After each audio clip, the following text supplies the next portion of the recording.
A'udzubillahi minasyaitonirrajim. Bismillahirrahmanirrahim. Assalamualaikum warahmatullahi wabarakatuh.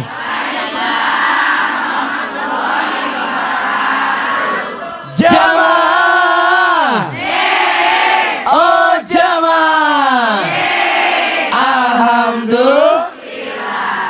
Alhamdulillahirabbil alamin. Assalatu wassalamu ala asrofil anbiya'i wal mursalin wa ala alihi wa sahbihi ajmain, amma ba'du. Alhamdulillah hari ini kita ketemu lagi di Islam Itu Indah. Masya Allah, kalau kita ngomongin masalah anak kayaknya sesuatu yang paling menyenangkan ya Bu ya. Bener nggak Bu?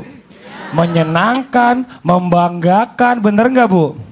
Dengan banyak penuh harapan kita untuk anak-anak kita ya. Biar jadi orang hebat, orang sukses dan lain-lain nih. Coba saya mau tanya tapi sekarang Ibu ya. Ibu-ibu. Bu, yang punya anak lebih dari 2 angkat tangan. Wih, Masya Allah. Hebat-hebat ya. Bu, waktu lagi ngurusin anak nih Bu. Ibu-ibu sendiri apa dibantuin suami? Ada yang jawab sendiri, ada yang jawab dibantuin. Cuma 2 orang yang bantuin kayaknya. Kayaknya kebanyakan gitu ya Bu ya. Yang banyakan itu ngurusin anak tuh ibunya. Bahkan banyak juga nih yang denger nih ya. Denger nih, tapi saya nggak tahu ya. Anak-anak itu nggak deket sama ayahnya. Karena ayahnya nggak ngurusin anaknya. Sebenarnya peran ayah ini sangat penting ya Bu ya untuk perkembangan anak. Nah, tema yang kita bahas hari ini adalah anakmu urusan berdua. Tuh 2, 3. Anakmu urusan berdua. Anakmu urusan siapa yo? Kok ibunya doang yang ngurusin?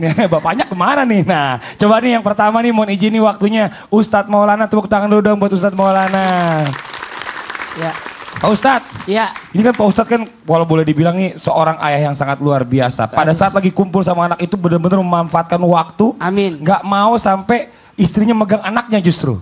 Semuanya saya yang pegang kata Ustadz. Kecuali kalau lagi buang air. Ya, aku udah belajar. Udah belajar, Masya Allah. Ya Pak Ustadz, sekarang kita mau tanya Pak Ustadz. Seberapa penting sih sebenarnya peran seorang ayah dalam mendidik anak-anaknya Pak Ustadz? Mohon izin waktunya, silakan.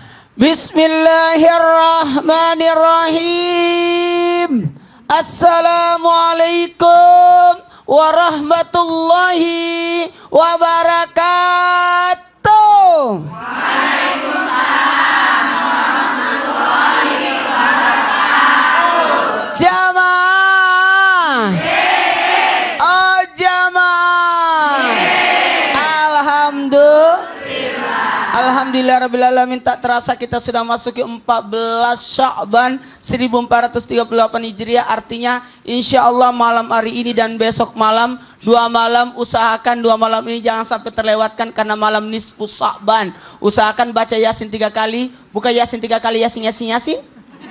Yasin yang 3 kali. Yang pertama minta ampuni dosaku, yang kedua tambahkan rezekiku, yang ketiga angkat derajatku, kuatkan imanku. Karena malam nisfu Sya'ban itu malam kadar Allah dibuka, jadi kita request yang baik-baik. Amin. Berbicara tentang peranan seorang ayah dalam mendidik anak, ingat, ketahuilah 4 yang membentuk anak. Yang pertama, ayah sebagai penanggung jawab, ibu sebagai pemberi kasih sayang, pendidikan lingkungan yang mewarnai, kemudian ibaratnya buku sebagai bahannya. Makanya 4 ahli ini tidak bisa dilupakan dan tidak bisa diabaikan. Apalagi yang namanya peran ayah itu luar biasa. Dalam mendidik anak itu peran ayah sebagai adalah apa? Sebagai penanggung jawab. Makanya ayah itu dalam mendidik anak sebagai leader, pemimpin. Apa? Leader kulit Ustaz, kalau leader. Leader kulit. Kulit. Leader. Atau pemimpin. Mohon maaf kepada siapapun. Karena ar-rijalu qawwamun 'alan nisa, pemimpin itu bukan hanya pemimpinku ampusaku wahlikun naro, tapi menjaga sampai ke api neraka, sampai segala-galanya.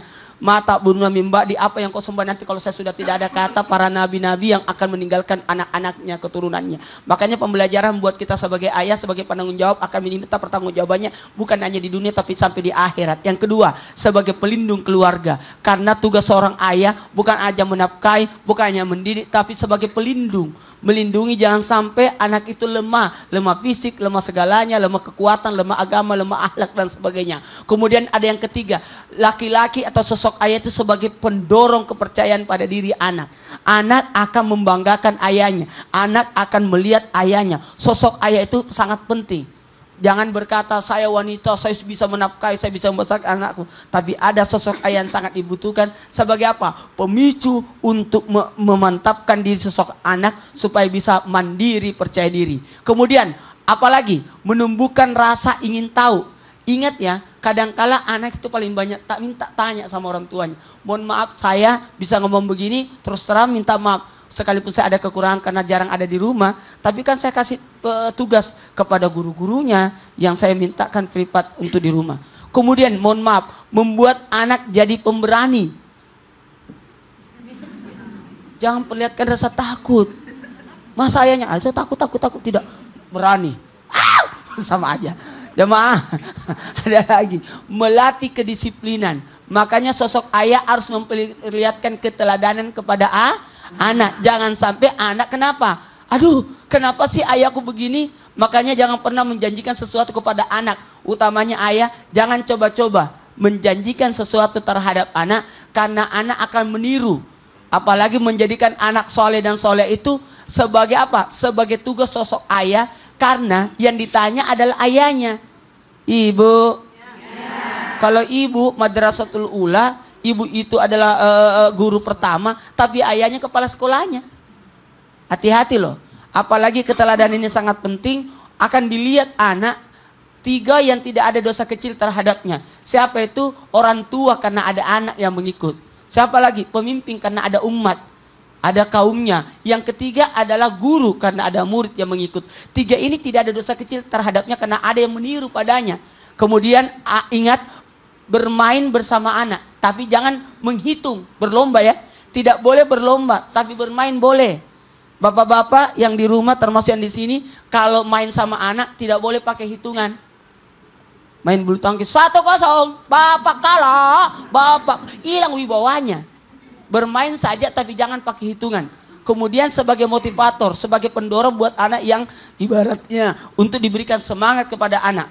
Dan sebagai menumbuhkan rasa peduli. Makanya sosok orang tua jangan ibadah sendiri, ajak-ajak anaknya. Supaya anak itu tahu bagaimana perasaan. Maka kalau pergi ke panti asuhan, pergi ke masjid, ajaklah itu anak. Bener. Enggak apa, lari-lari. Enggak apa-apa, yang penting bukan kamu ya lari-lari. Iya bener, bapaknya masa lari-lari. Tapi yang jelas di sini tadi dijelaskan oleh Ustadz Maulana bahwa ternyata sangat banyak sekali ya. Sangat banyak. Fungsinya atau fungsi ayah itu sangat banyak. Dengan ayah itu untuk anaknya, Masya Allah luar biasa nih. Jadi makanya kalau tidak punya ayah, carikan ayah. Oh ya Allah, tepuk tangan dulu dong buat Ustadz Maulana dong. Iya, pamannya, figur sosok seorang ayah. Sosok ayah. Betul, Pak Ustadz terima kasih banyak.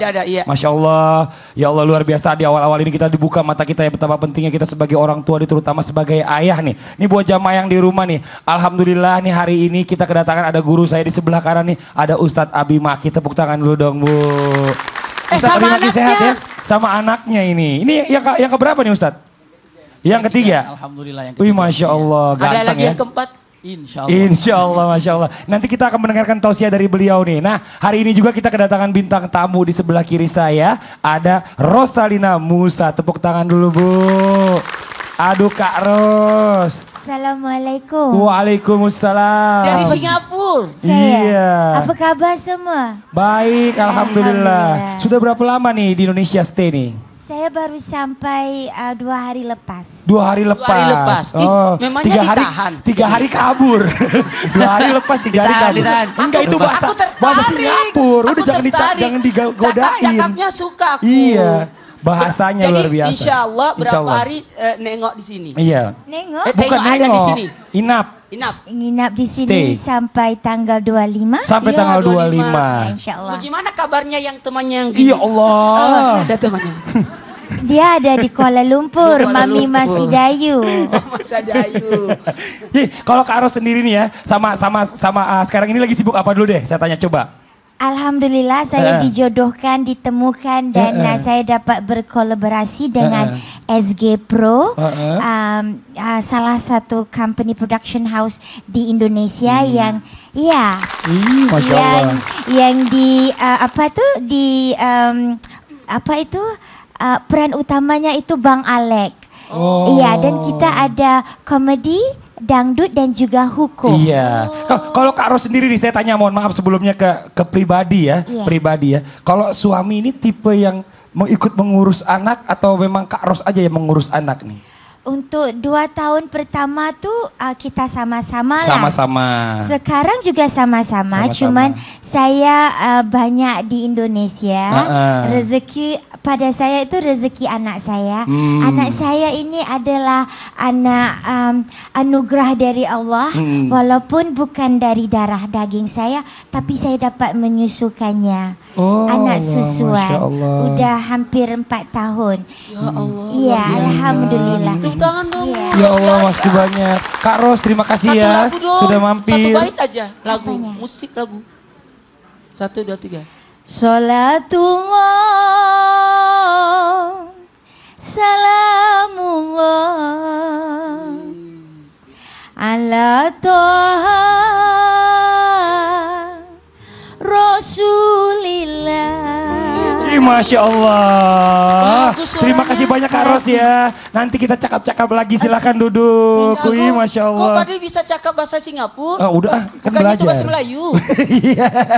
Ustadz, terima kasih banyak. Nih buat jamaah yang di rumah nih, kita dengarkan juga nih, alhamdulillah hari ini kedatangan Ustadz Abi Maki. Sekarang kita tanya juga nih tentang bicara masalah hal-hal apa sih sebenarnya yang menyebabkan seorang suami ini cuek dalam mengurus anak. Apakah karena faktor tidak tahu atau bagaimana? Karena tadi kita lihat pentingnya sangat luar biasa. Ustadz, mohon izin waktunya, silakan. Tepuk tangan sekali lagi buat Ustadz Abi Maki. Bismillahirrahmanirrahim. Assalamualaikum warahmatullahi wabarakatuh. Segala puji yang sempurna hanya milik Allah Subhanahu wa taala. Salawat serta salam semoga terlimpah bagi junjungan kita Nabi besar Muhammad sallallahu alaihi wasallam. Subhanallah, ketika ingin melihat apa sih atau apa penyebab suami ini sehingga cuek tidak membantu khususnya kepada anaknya yang memang darah dagingnya. Saya akan sampaikan di tempat yang sangat berbahagia ini hakikat daripada anak dalam pandangan Islam ini sebagai mukaddimahnya. Rasulullah mengatakan dengan tegas sekali, innahu, sesungguhnya anak itu adalah 4 sumber.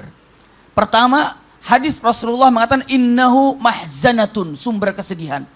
Yang kedua, Rasulullah juga mengatakan dengan kata-kata majhalatun, sumber kebodohan, punten bahasanya. Iya. Yang ketiga, bukan hanya 2 saja, ternyata ada majbanatun, sumber rasa takut, pengecut. Iya. Selanjutnya dengan mengatakan kata mabkhalatun, sumber kepelitan. Punten. Ini adalah hal yang perlu diperhatikan oleh seluruhnya. Setelah punya anak, pertama mahzanatun, sumber kesedihan. Berapa kali orang tua sakit hati oleh anaknya, jadi sedih. Berapa kali orang tua bertetesan atau meneteskan air matanya karena apa? Karena gara-gara anak jadi berantem terkadang. Atau jadi ribut, mahzanatun, sumber kesedihan. Punten, berapa kali anak membuat sedih dari kesehariannya. Ini mahzanatun. Yang kedua, mabkhalatun. Sebelum punya anak, biasanya bisa infak, bisa infak, bisa infak. Setelah punya anak, berhenti infaknya. Kenapa? Untuk anak, untuk anak, untuk anak. Sumber kepelitan. Terus lagi, majhalatun, sumber bodoh. Kenapa? Tadinya rajin ngaji, begitu punya anak, gak bisa ngaji. Kenapa? Sibuk sama anak. Majhalatun.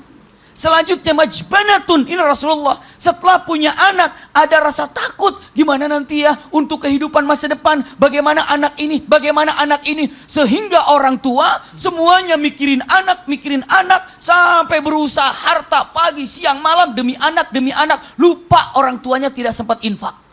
Kenapa? Ada sifat jubun.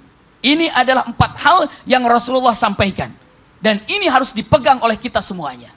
Selanjutnya, usikum wa iyaya nafsi bitaqwallah. Apa yang menyebabkan wanita tidak dibantu oleh suaminya ketika punten membesarkan anak? Jawabannya, pertama mungkin dia tidak tahu. Maka hal seperti ini sebelum nikah harus ada yang namanya pencerahan. Apa hak dan kewajiban suami istri. Sebelum menikah ada yang namanya kuliah khusus lah kira-kira. Setelah itu punya anak seperti apa? Dan belum punya anak bagaimana? Karena ini dua-duanya adalah satu hal yang wajib diketahui oleh 2 pasangan ini. Kedua, bisa jadi anani. Apa sifat anani itu? Ego.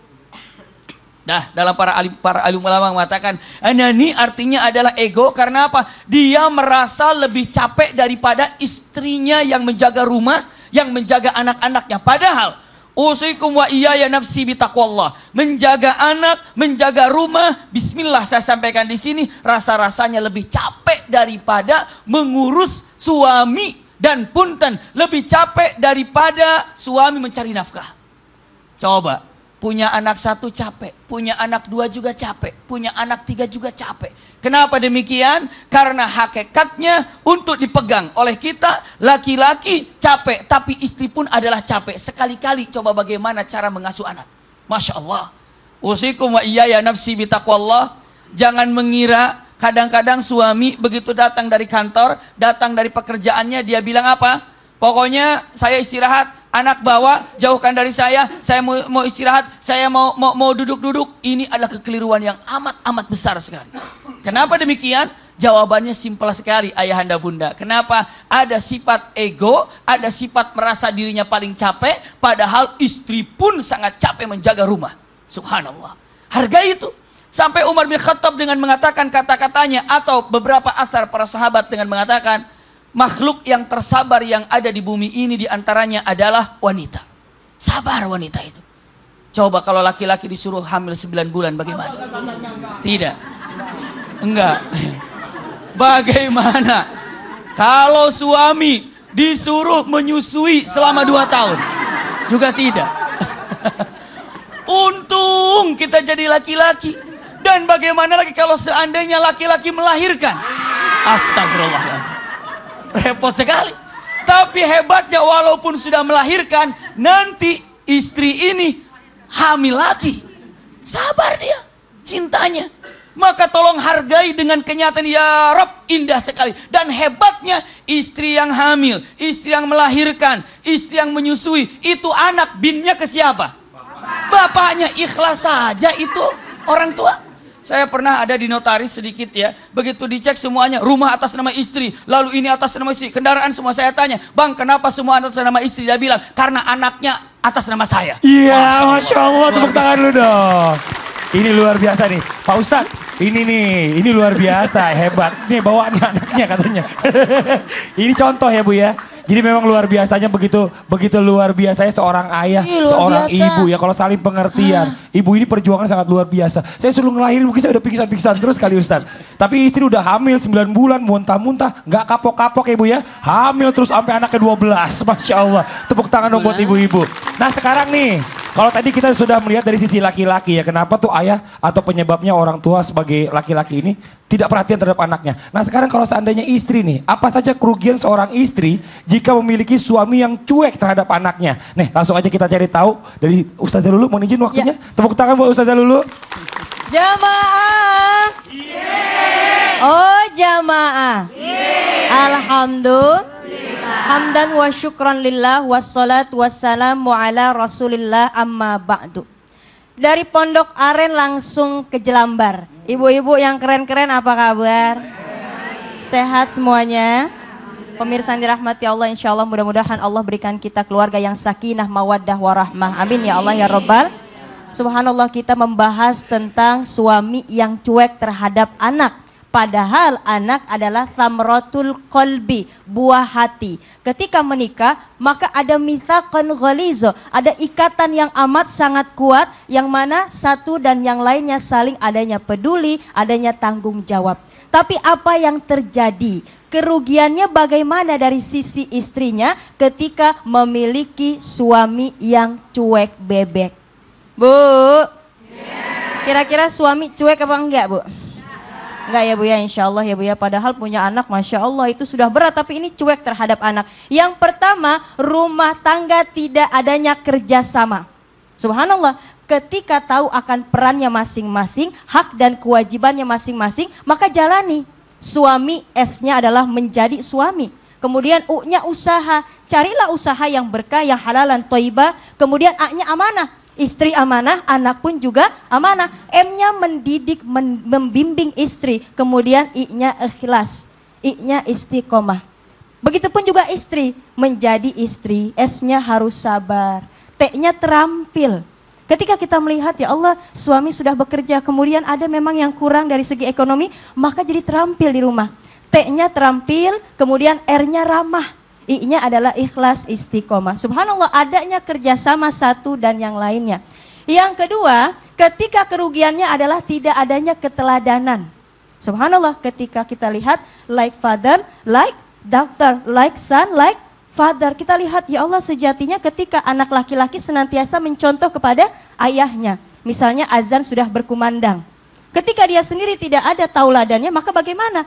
Ayah mana ya? Aduh, ayah cuek aja nih. Ayah nggak sholat nih. Justru ayahnya yang contoh. Nak, udah azan nak, sana pergi ke masjid. Ya Allah, ini cuek sekali. Padahal teladan menjadi ayah yang soleh. Karena kenapa? Ada yang namanya personal identification.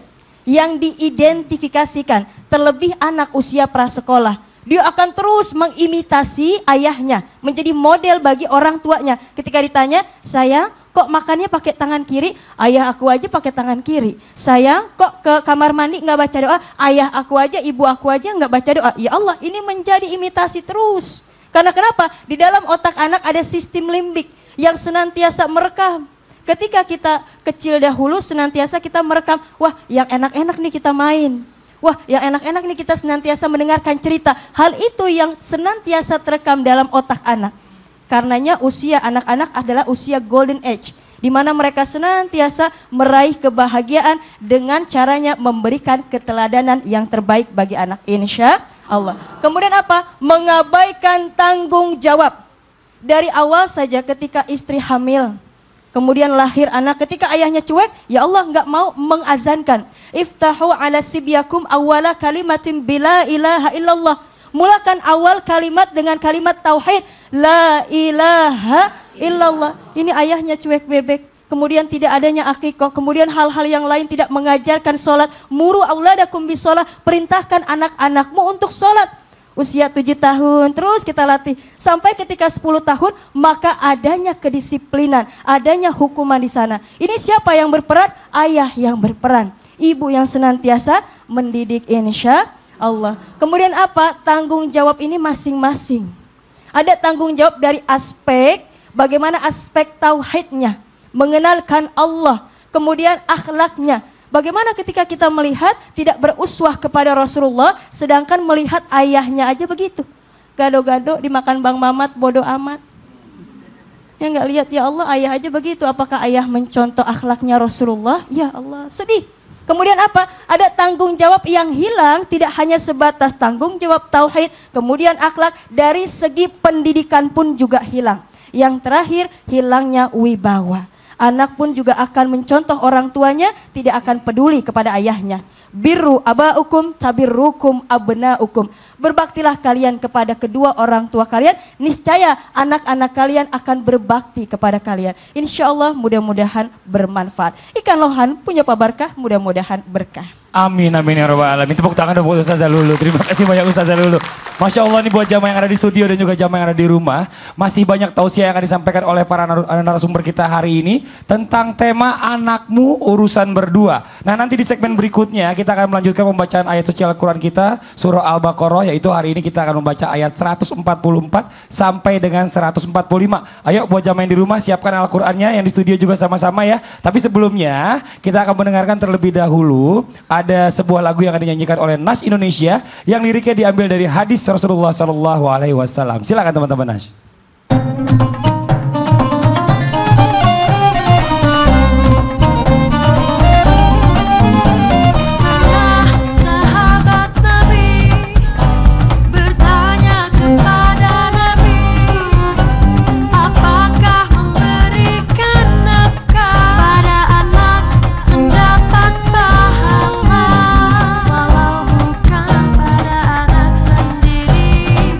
Tapi ia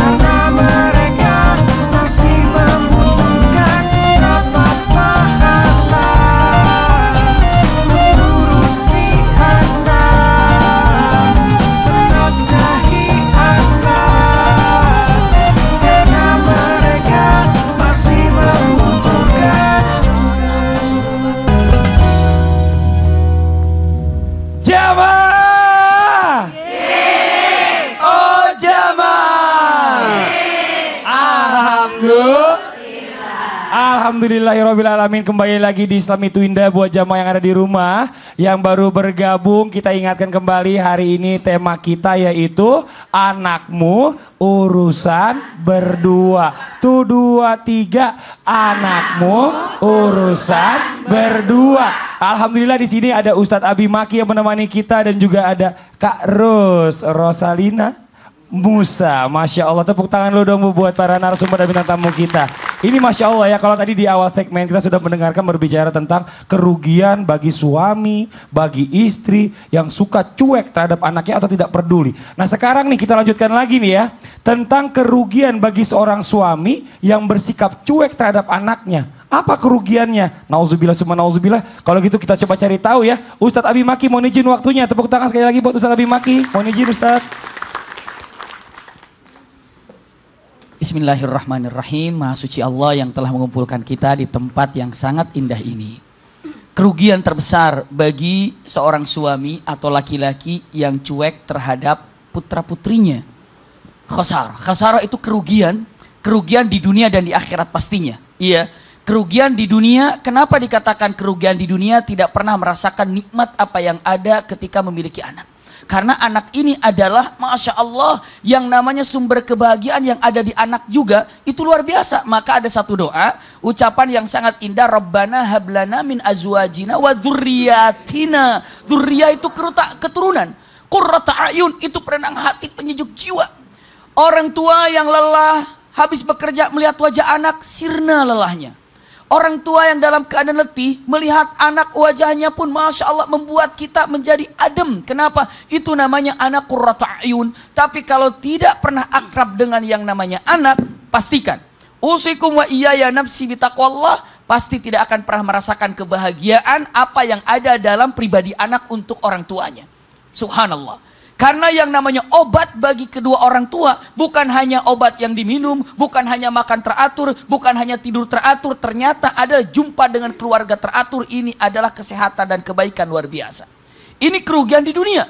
Kalau kerugian di akhirat lebih parah lagi. Kenapa? Seandainya orang tuanya wafat, yang akan didoakan oleh anaknya itu adalah orang tua yang selalu diingat di dalam pikirannya. Ketika ada kenangan manis bersama ayahnya, kenangan manis bersama ibunya, yang akan terpikir oleh anak dengan mata, ya Rabb aku ingat ibu, ya Allah aku ingat ayah, maka langsung terucap dengan kalimat, Allahumma gfirli wali walidayya warhamhuma kama rabbayani shaghira. Tapi seandainya anak itu tidak mendapat perhatian khusus, apa yang akan terjadi? Akan lupa. Kenapa? Kama tadin tudan. Seperti Anda seperti apa Anda melakukan kepada anak-anak, maka anak Anda akan melakukan kepada Anda seperti itu.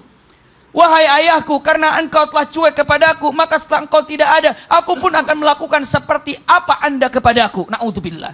Padahal, punten, kita sudah tahu semuanya. Hadis ini sudah sangat familiar sekali. Apabila orang tua wafat atau kita wafat, semua terputus kecuali berapa? 3 perkara kan? Di antaranya apa? Di antaranya adalah doa anak yang soleh. Anak soleh itu mendoakan sangat indah sekali dan sangat baik sekali. Sekarang apa yang akan kita dapatkan ketika di alam kubur nanti? Nggak ada. Ketika di alam kubur kita nanti ada apa? Nggak ada. Hanya apa? Jejak yang kita tinggalkan di dunia. Punten, ada Al-Quran yang sangat indah sekali. Surat apa ini? Insya Allah hafal semuanya. Wa naktubu ma qaddamu wa atharahum. Lanjutkan. Wa kulla syai'in ahsainahu. Masya Allah. Ini benar-benar Islam itu indah tuh, benar-benar alat apa Al-Quran hafal semua yang hadir di sini. Mubinnya doang mah nggak apa-apa. Iya, mubin gitu.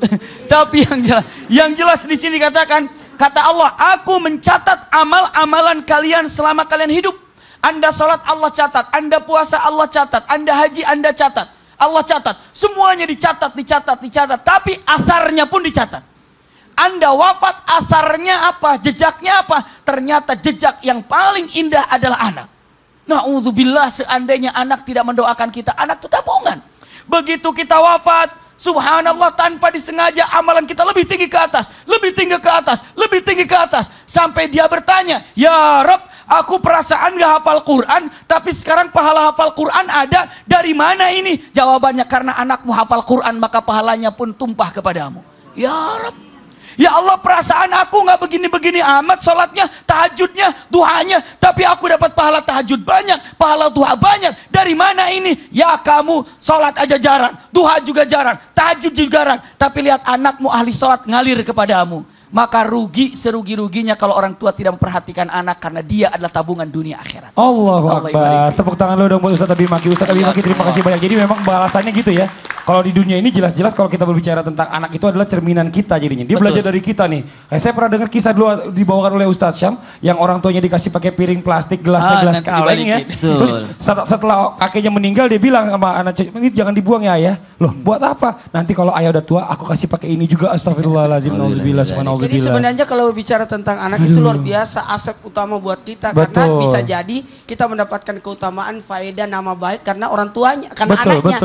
betul. Kalau ada anak azan, anaknya siapa itu? Masya Allah. Nih, Anaknya siapa itu? bener. Ya, gitu. Pak Ustadz sebentar kita tahan dulu ya. Saya mau kasih kesempatan dulu sama jamaah yang ada di studio nih. Yang mau bertanya sama narasumber boleh. Kita kasih kesempatan. Yang mau bertanya silakan ibu-ibu bapak angkat tangannya yo.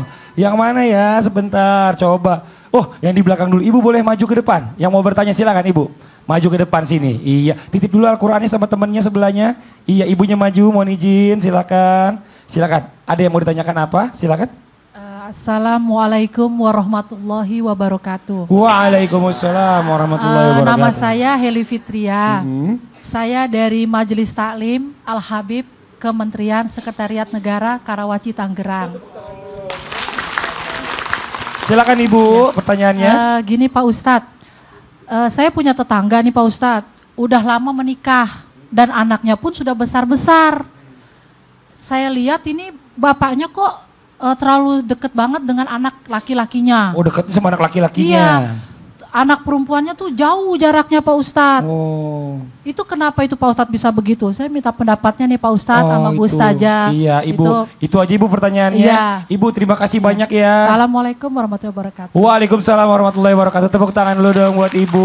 Ini alhamdulillah nih. Ini anaknya punya bapaknya punya anak laki dan perempuan. Iya. Tapi bapaknya ini cenderung lebih dekat kepada anak laki-lakinya, tidak dekat dengan anak perempuannya. Maksudnya seperti itu. Mungkin Ustadz Maulana dulu, silakan dijawab. Membicarakan tentang atas apa yang kita lihat, belum tentu sama dengan yang kita pikirkan. Karena bisa jadi orang tua dalam hal ini ayah lebih dekat dengan anak laki-lakinya karena lagi menuntun, membimbing anak laki-lakinya untuk menjadi sosok ayah kelak nanti seperti dirinya. Betul.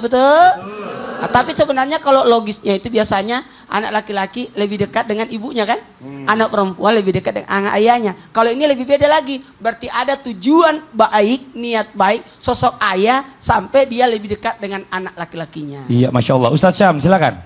Kalau Syam sebagai anak sih nggak pernah merasa dibeda-bedakan ya. Anak laki sama anak perempuan di mata ayah tuh sama aja, di mata ibu tuh sama aja. Tapi mungkin fitrah manusia mungkin membedakan, mungkin cintanya mungkin cenderung ke yang satu atau mungkin cenderung kepada yang kedua, cenderung kepada yang ketiga, wallahu alam. Iya mungkin anak laki karena enak diajak Iya. ngobrol kali. Ustadz Abi silakan mohon izin. Iya, bismillahirrahmanirrahim. Kalau memang ternyata terjadi seperti itu, tidak ada tujuan bagaimana, tapi alangkah baiknya berbuat adil itu lebih baik. Tapi kalau seandainya cenderung kepada siapa, saya katakan sekedar wajar saja, wajar. Seperti Nabiullah Ya'qub pun lebih memperhatikan kepada Nabi Yusuf alaihissalam. Masya Allah. Iya, pertanyaan Nabi Yusuf alaihissalam. Tapi hal ini insya Allah dibuat adil akan jadi merasakan kenikmatan bagi keluarga. Ini Masya Allah ya. Ini jawaban Baik. laki-laki nih. Satu wanita nih kita pengen dengar juga jawabannya. Silakan Ustazah Lulu. Iya, subhanallah ya, berhusnudon, kemudian tetap menjadi yang adil, dan insya Allah mudah-mudahan kita pahami bagaimana karakter anak kita. Karena memang ada kecerdasan anak-anak yang berbeda.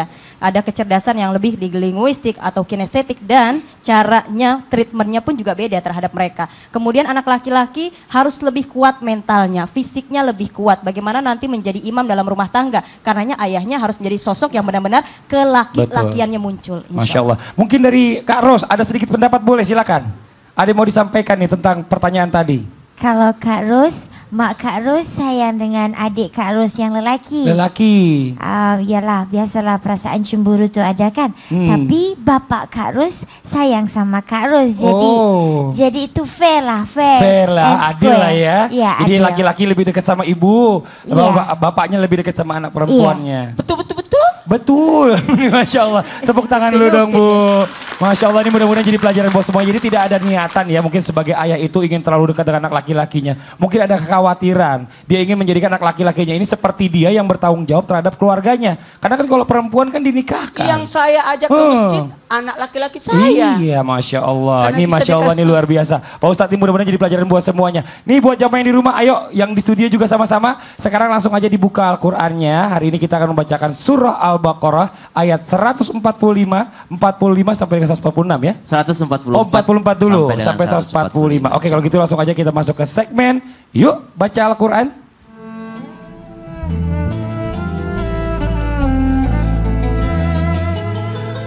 Oke, mohon izin waktunya Ustadz Syam untuk bisa memimpin pembacaan suci Al-Quran. Silakan Ustadz Syam. Jemaah yang dimuliakan Allah Subhanahu wa taala. Alhamdulillah sekarang kita masuk di juz 2, Bu. Juz 2 masih halaman awal di ayat 144 surah Al-Baqarah. Awalan ayatnya qad nara. Qad nara. Sudah ketemu Ibu ayatnya? Baik, ikuti Syam. A'udzu billahi minasy syaithanir rajim. A'udzu billahi minasy syaithanir rajim. Bismillahirrahmanirrahim. Bismillahirrahmanirrahim. قد نرى تقلب وجهك في السماء قد نرى تقلب وجهك في السماء فلنولينك قبلة ترضاها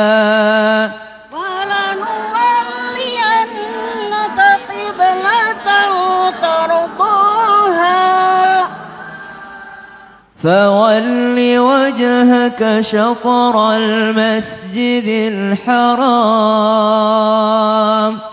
فول وجهك شطر المسجد الحرام وحيث ما كنتم فولوا وجوهكم شطره وحيث ما كنتم فولوا وجوهكم شطره وإن الذين أوتوا الكتاب ليعلمون أنه الحق من ربهم وإن الذين أوتوا الكتاب ليعلمون أنه الحق من ربهم وما الله بغافل عما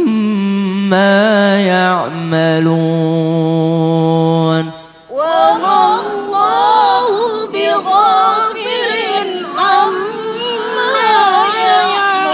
يعملون ولئن أتيت الذين أوتوا الكتاب من قبلهم ولئن أتيت الذين أوتوا الكتاب بكل آية ولئن أتيت الذين أوتوا الكتاب بكل آية ما تبعوا قبلتك ولئن أتيت الذين أوتوا الكتاب بكل آية ما تبعوا قبلتك وما أنت بتابع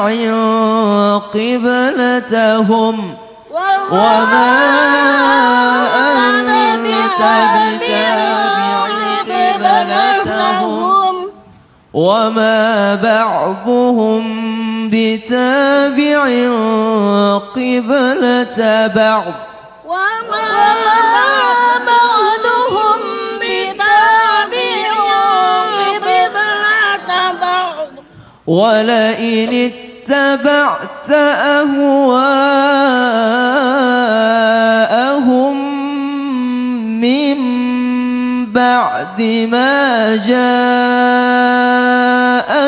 من العلم ولئن اتبعت أهواءهم من بعد ما جاءك من العلم إنك إذا لمن الظالمين إنك إذا لمن الظالمين صدق الله العظيم.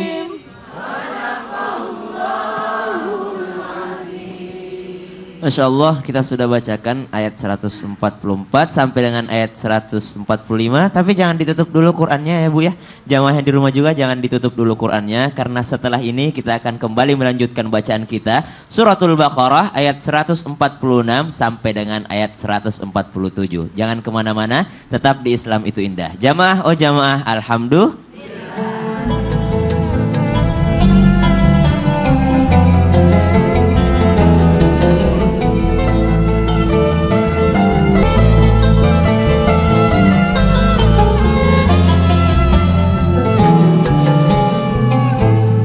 Jamaah Islam itu indah yang dicintai Allah Subhanahu wa taala. Insyaallah kita lanjutkan lagi bacaan kita. Tadi 144 145.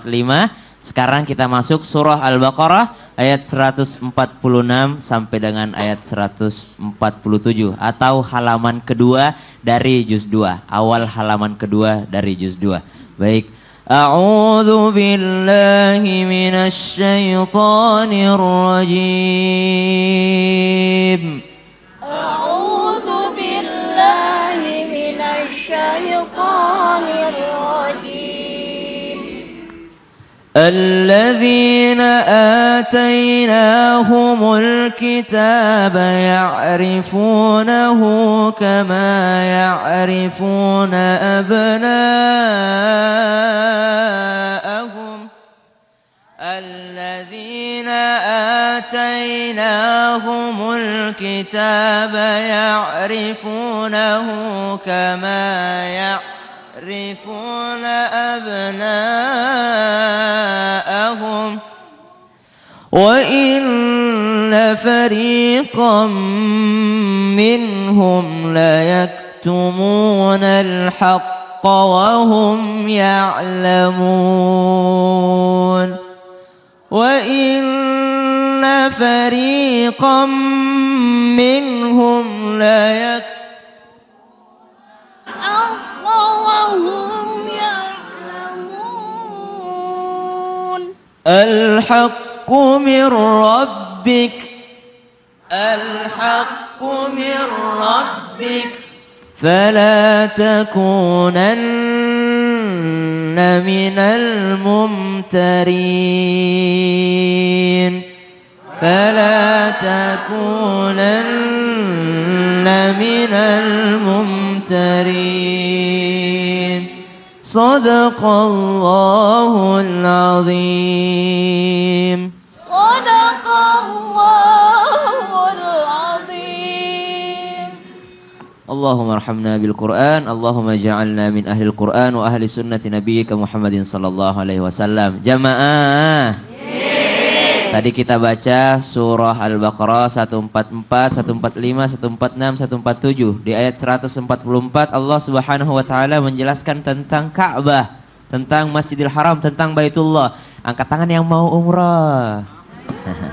Angkat tangan yang mau haji. Masya Allah. Angkat tangan yang mau berkunjung ke sana.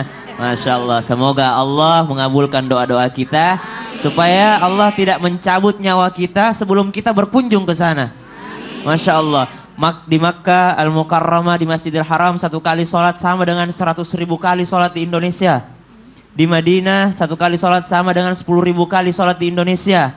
Di Masjidil Aqsa sama dengan 1.000 kali sholat di Indonesia. Masya Allah, ini bahagia sekali kalau kita bisa berkunjung ke sana ya Bu ya.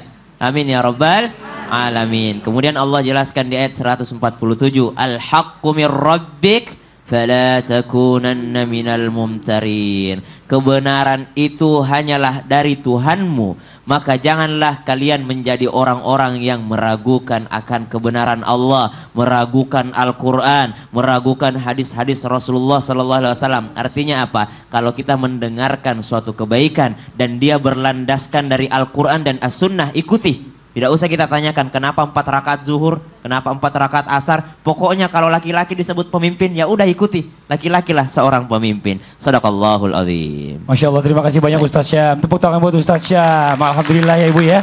Hari ini kita sudah masuk di juz 2 dari kemarin ya. Hari ini kita masuk lagi halaman keduanya. Insya Allah besok kita akan lanjutkan lagi di surah 148 dan seterusnya. Mudah-mudahan setiap hari membacakan ini Allah berikan pahala yang luar biasa buat kita semuanya. Amin amin ya rabbal alamin.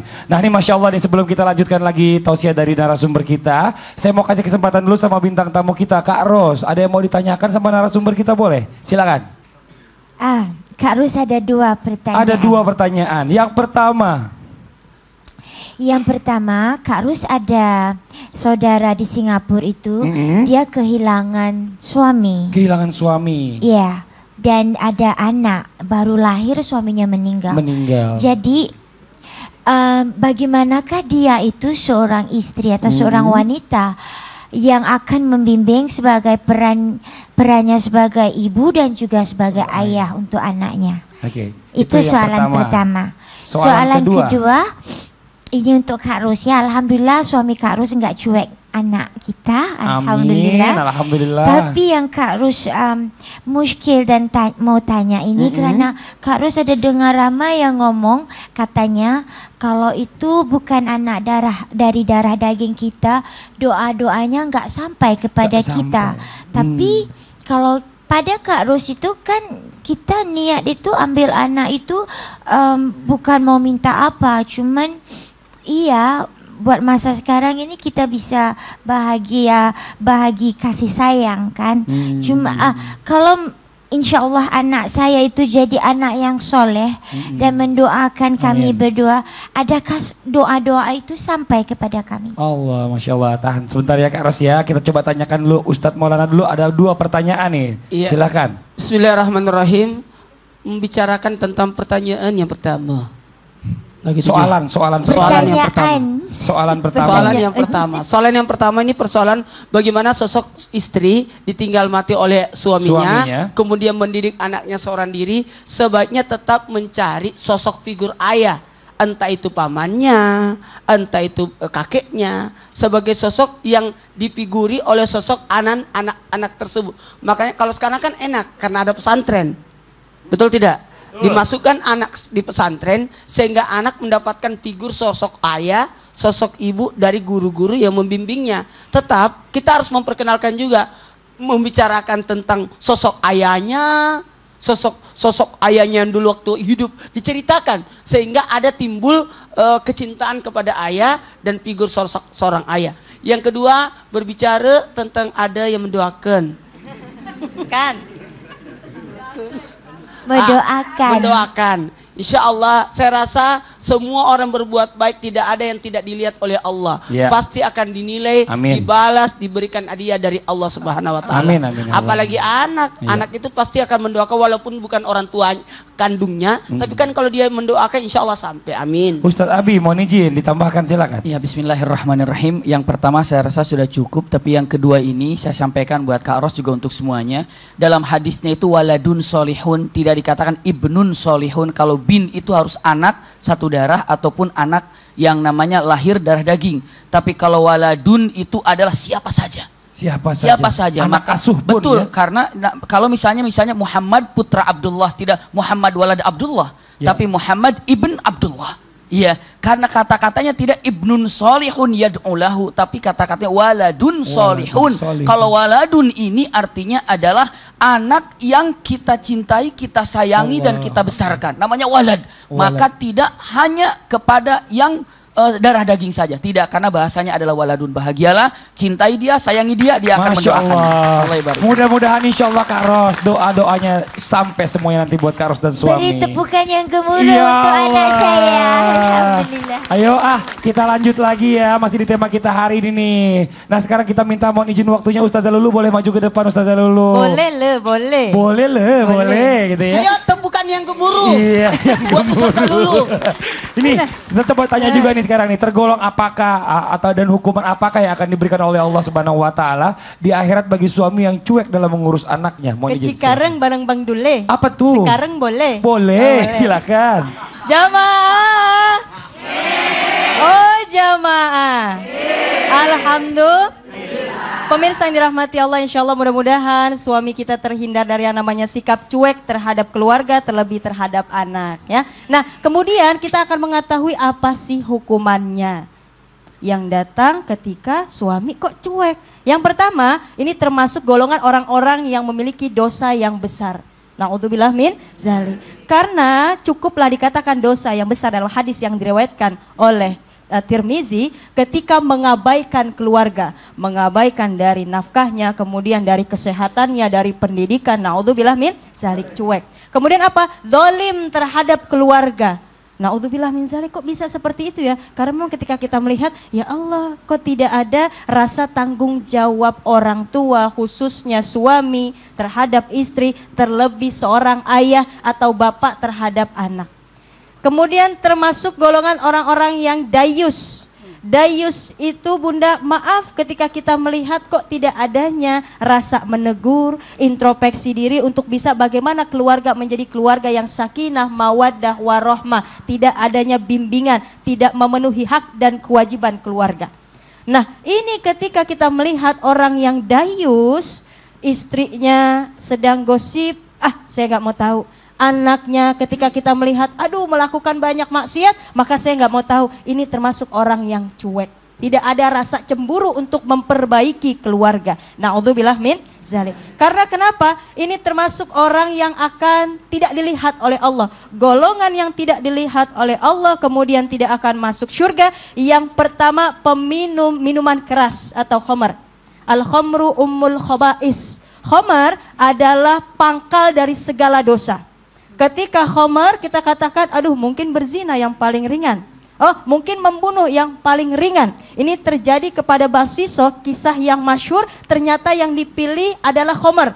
Ternyata ketika khamar hilang akalnya, membunuh iya, berzina iya. Na'udzubillah min zalik. Kemudian yang kedua, tidak bakti kepada orang tua atau durhaka kepada orang tua. Uquqal ummahat, durhaka kepada orang tua.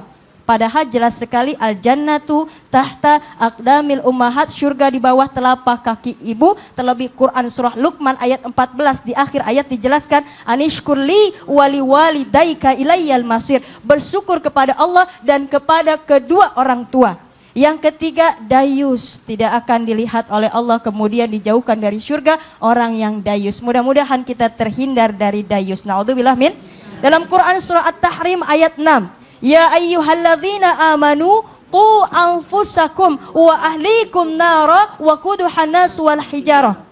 Wahai orang-orang yang beriman, perihalalah dirimu dan keluargamu dari siksa api neraka yang bahan bakarnya batu dan manusia. Na'udzubillah min zalik. Mudah-mudahan kita senantiasa memelihara keluarga kita dari hal-hal yang tidak diinginkan, menjaga nafkahnya, insya Allah mudah-mudahan menjadi anak yang soleh soleha. Amin ya Allah ya Rabbal. Karena jelas sekali dalam mi'rajnya Rasulullah melihat ada segolongan orang yang diangkat beban. Kemudian jalannya terseok-seok, jalannya susah, sudah berat beban tersebut, ditambah lagi beban yang lain, ditambah lagi jalannya sudah makin terseok-seok. Kemudian Rasulullah bertanya, wahai malaikat Jibril, itu gambaran orang apa? Itulah gambaran orang yang diberikan satu tanggung jawab, belum selesai satu tanggung jawab tersebut, wah nerima tanggung jawab yang berikutnya, terima lagi, na'udzubillah min zalik. Jadi tidak ada yang selesai. Insya Allah mudah-mudahan kita mampu menjalani tanggung jawab sebagai seorang ibu, seorang ayah, terlebih keluarga. Insya Allah. Buah naga beli saat Semoga bermanfaat. Amin. Terima kasih banyak Ustazah Lulu. Tepuk tangan yang gemuruh dong buat Ustazah Lulu ya. Ini Masya Allah nih luar biasa nih. Buat jamaah yang di rumah nih jangan kemana-mana. Setelah ini masih ada tausiah dari Ustazah Lulu tentang bagaimanakah harusnya sikap seorang istri jika memiliki suami yang cuek dalam mengurus anak. Dan juga ada tausiah dari Ustadz Abi Maki nih tentang bagaimanakah agar suami agar turut serta dalam mendidik anak-anak dalam rumah tangga. Tetap di Islam itu indah. Jamaah. Oh jamaah. Alhamdulillah.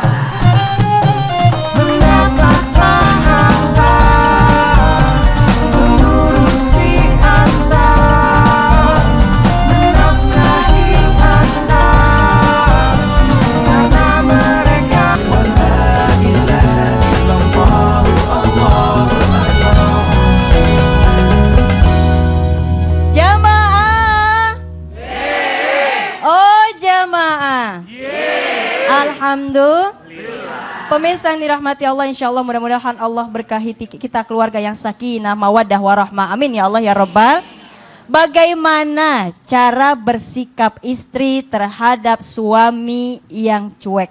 Kita sebagai istri insya Allah mudah-mudahan mampu memahami ini semua sehingga mengamalkannya. Kalau misalnya suami kita cuek, mudah-mudahan suami kita nggak cuek ya. Yang pertama adalah beri pengertian bahwa anak adalah titipan dari Allah, selayaknya ketika titipan itu harus bagaimana kita tanggung jawab dengan baik. Kita contohkan bagaimana ketika ada parkir, kemudian abang parkir dititipin sama mobil. Itu mobil banyaknya, bagus-bagusnya tapi nggak pernah mengakui. Tapi justru bagaimana caranya menjaga ini mobil agar tidak hilang, agar tetap bagus, tetap mulus. Begitupun juga kita. Jangan sampai anak kita yang Allah titipkan kepada kita, kemudian kita abaikan, kita sia-siakan. Na'udzubillah min. Karena kenapa? Anak merupakan aset bahagianya orang tua di dunia dan juga meraih kesuksesan surga di akhirat nanti, insya Allah. Karena ada tipikal anak, yang pertama anak sebagai aduun. Jangan sampai anak kita menjadi musuh. Layaknya Nabi yang punya anak namanya Kan'an. Nabi siapa ya bunda? Nabi Nuh punya anak namanya Kan'an. Ya Allah, kemudian diajak oleh ayahnya, anakku, ku. Naik ke atas bahtera, nah, tidak ayah, ya, aku akan berlari ke atas bukit, ibu kenapa jadi ikut-ikutan, Masya Allah, ini anak menjadi musuh karena tidak mau ikut ajakan ayahnya untuk beriman kepada Allah. Na'udzubillah min zalik, mudah-mudahan anak kita tidak menjadi musuh. Ada anak menjadi fitnah ujian, jangan sampai anak kita menjadi fitnah ujian. Tapi ketika Allah memberikan maka sabar dan senantiasa berbuat baik. Lahir anak yang mungkin kurang sempurna, ya Allah cacat, ya Allah ada yang kekurangan dalam fisiknya, maka sabar, orang tua itu menjadi amanah. Kemudian ada anak menjadi, insya Allah mudah-mudahan jangan seperti ini ya Bu ya, anak menjadi qurrata ayun.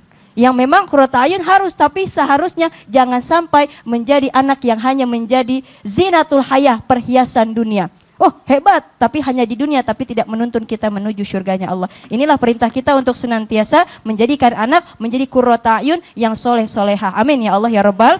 Kemudian apa? Yuk sama-sama kita berdoa kepada Allah. Insya Allah mudah-mudahan Allah berikan keluarga kita hati yang lembut, yang senantiasa menjalankan amanah, senantiasa beruswah kepada Rasulullah SAW. Dan jangan lupa sertakan sabar dan sholat. Wasta'inu bisobri wassalah. Senantiasa kita minta tolong kepada Allah dengan wasilah sabar dan sholat. Sabar atas perintah Allah, sabar atas larangan yang Allah berikan, dan sabar atas ujian yang Allah berikan. Bisa jadi suami yang cuek adalah menjadi ujian buat kita. Ahasiban nas ayyutraku ayyakulu amanna wa hum la yuftanun. Apakah mereka dibiarkan bicara aku beriman kepada Allah, tapi Allah tidak memberikan ujian kepadanya? Apa yang terjadi di muka bumi ini, ad-dunya darul imtihan, dunia adalah tempatnya ujian. Insya Allah mudah-mudahan kita mampu melewati ujian yang Allah berikan dengan sabar, dengan sholat, dengan ikhlas, insya Allah. Mudah-mudahan bermanfaat. Ipin Upin makan sambal terasi, saya ucapin terima kasih. Jazakillah khair, jazakillah khair. Bismillahirrahmanirrahim. Masya Allah, hal yang terindah khususnya bagi siapapun di muka bumi ini yang memiliki keluarga, wabil khusus memiliki anak, hal yang perlu diperhatikan ini adalah sesungguhnya anak-anak ini amanah, iya. Dan ternyata kalau melihat daripada kenyataan yang ada, Rasulullah Shallallahu Alaihi Wasallam sangat mencintai anak-anak, sangat mencintai anak-anak. Tidak saja kepada yang namanya Hasan Hussein, kepada siapapun para sahabat sangat mencintainya dan sangat memperhatikan anak-anak. Rasulullah Shallallahu Alaihi Wasallam saat melaksanakan sholat subuh, dan biasa sholat subuh itu selalu panjang bacaannya. Itulah Rasulullah. Sampai beberapa kali selesai sholat subuh, matahari sebentar lagi langsung terbit. Karena saking asyiknya kalau Rasulullah menjadi imam saat melaksanakan sholat subuh. Tapi suatu saat apa yang terjadi? Rasulullah setelah suratul Fatihah yang beliau baca hanyalah surat pendek. Rakaat pertama Al-Ikhlas, rakaat keduanya An-Nas. Begitu selesai sholat, Assalamualaikum warahmatullah, Assalamualaikum warahmatullah. Para sahabat bertanya, Anasita liyaumal fajr ya Rasulullah. Apa engkau lupa hari ini sholat fajar ya Rasulullah? Rasulullah katakan, aku tidak lupa sholat fajar. Ini sholat fajar. Tapi kenapa bacaannya pendek ya Rasulullah? Rasulullah mengatakan, ala sami'tum? Apakah engkau mendengar ketika saya takbiratul ihram pertama kali? Allahu Akbar. Saya mendengar tangisan bayi. Maka aku percepat sholatnya, Kenapa? Saya takut istrinya sedang sakit, lagi perlu bantuan suaminya, dan suaminya ada di belakangku menjadi makmum. Maka aku percepat sholatnya agar suaminya segera pulang ke rumah dan membantu istrinya. Masya Allah. Lihat bagaimana perhatian Rasulullah SAW kepada yang namanya anak-anak. Umar bin Khattab kalau jumpa dengan anak lalu dipeluknya, anak siapa saja, dipegangnya, lalu dipeluknya, digendongnya, lalu dia katakan, wahai anakku, dibilangnya, iya, doalah kepada Allah untukku agar aku menjadi istiqamah. Masya Allah. Jadi hal yang terindah. Lihat satu kisah yang sangat menarik. Rasulullah dalam peperangan biasa ada yang namanya wanita bagian kesehatan, atau mungkin sekarang ini adalah bagian apa? Palang merah. Iya. Begitu dalam perjalanan melihat ada seorang wanita membawa anak perempuan. Lalu dia bilang, ini anakmu, iya, silakan. Diangkatnya dan dibawanya, digendongnya bersama Rasulullah. Dalam perjalanan tertidur anaknya di pangkuan Rasulullah. Rasulullah diam saja, anak tersebut tidur di pangkuan Rasulullah. Inilah Rasulullah. Lalu akhirnya selesai perang, tuntas perang. Rasulullah bertanya, mana anak yang kemarin bersamaku? Mana anak yang kemarin bersamaku? Tiba-tiba anak itu datang. Aku ya Rasulullah. Rasulullah mengatakan, aku siapkan qiladah untukmu. Aku siapkan kalung indah untukmu. Mana sini nak? Dipasangkan kepada anak yang baru saja jumpa dalam peperangan. Ditempelkannya di dada wanita tersebut, masih kecil. Setelah itu mengatakan, sungguh cantik, sungguh pantas nak. Bayangkan, lagi perang, ingat anak. Setelah perang, masih ingat kepada anak, bukan anaknya. Tapi siapa? Wanita yang membawa anak tersebut. Masya Allah. Setelah itu, anak itu datang kepada siapa? Kepada ibunya. Ya ummah, ini aku dapat hadiah dari Rasulullah. Ingat wahai ibuku, aku akan tetap membawa kalung ini sampai pun aku wafat. Aku akan bawa ke kuburan nanti karena ini sebagai saksi hadiah dari Rasulullah ketika jumpa di akhirat. Masya Allah. Bagaimana cintanya Rasulullah kepada anak-anak. Sampai di dalam hadis Rasulullah SAW, surga yang begitu banyak tingkatannya, ada satu pintu surga yang namanya babun mufrihus sibyan. Siapa yang sanggup membahagiakan anak-anak, maka hakikatnya di situ adalah pintu surga. Sekali lagi, usikum wa iyaya nafsi bitaqwallah punten. Apabila kita bisa membahagiakan anak-anak, maka sebenarnya kebahagiaannya adalah pintu surga buat kita. Kalau ibu, bapak mau berkunjung ke rumah teman kita, kita tanya, kamu anaknya ada berapa? Ada 3, ada 2. Kelas berapa anakmu? Masih TK.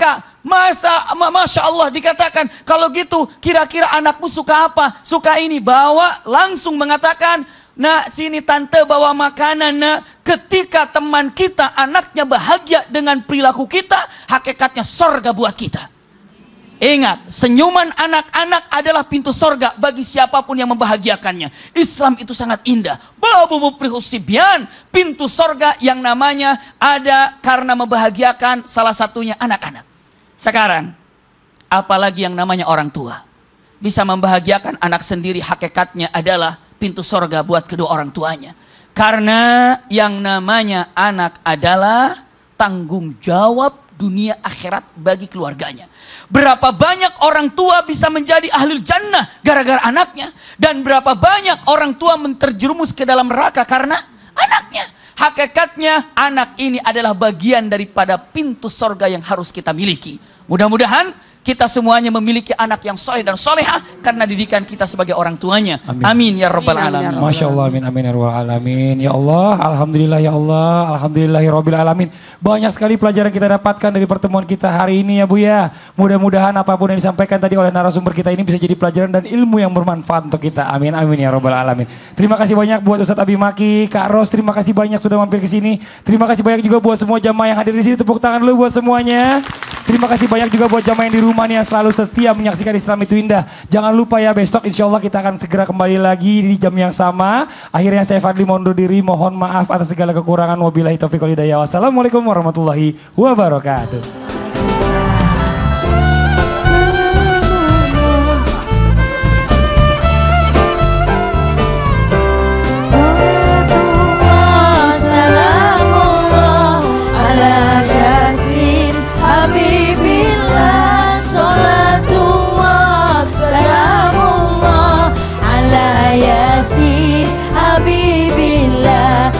Tawassalna bismillah wa bil hadi rasulillah wa kulli mujahid